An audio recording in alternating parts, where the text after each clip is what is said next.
To fuel a sprint like this, the human body demands two distinct constant inputs: food and air. But why does biological survival require both?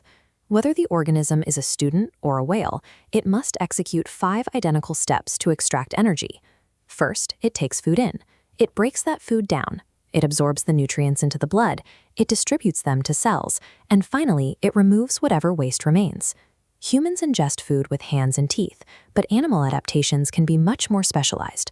A frog uses its long, sticky tongue to capture insects, pulling them back into the mouth whole without a single chew. Anatomical tools like tongues and teeth vary wildly across species, but their purpose is always the same: trapping physical matter so the body can begin extracting its stored fuel.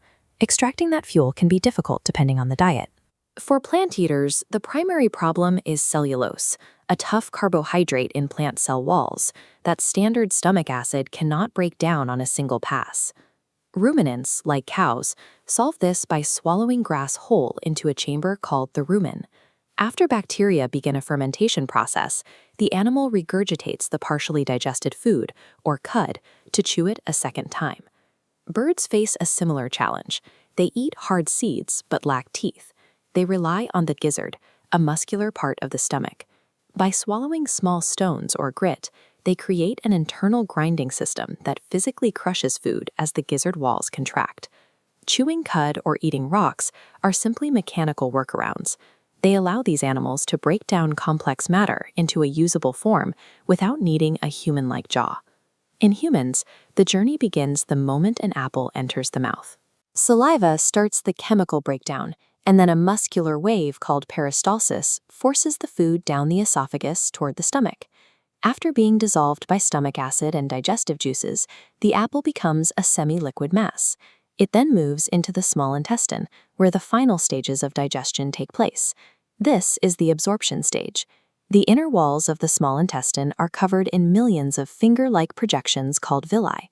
These increase the surface area, allowing nutrients to cross the intestinal wall and enter the bloodstream. The physical apple no longer exists. It is now a collection of nutrients in the blood.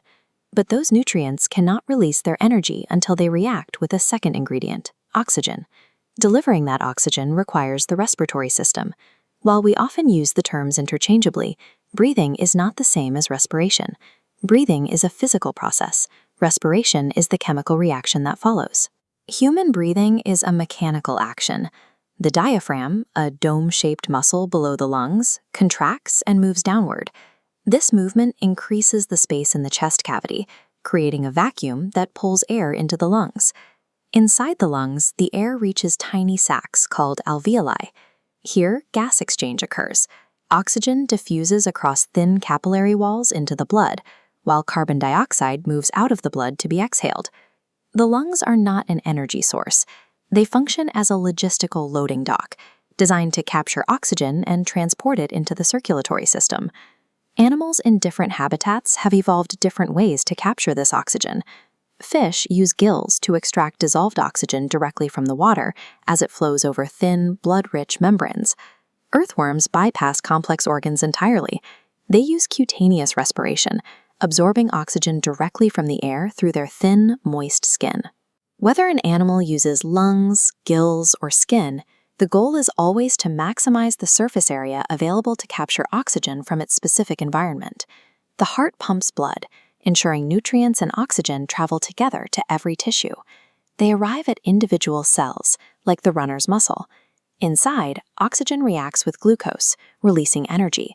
This is cellular respiration, producing ATP, water, and carbon dioxide. This reaction allows muscle fibers to contract and neurons to fire. It provides fuel for every heartbeat and physical movement in the animal kingdom. As the runner uses that energy, the cycle completes. The carbon dioxide waste is carried to the lungs and exhaled, readying the next breath. We see this across all life. The student, cow, bird, fish, and worm perform the same essential task, merging matter and gas to sustain life. Nature has designed thousands of different stomachs, lungs, and gills, but they all exist to serve this single, unbroken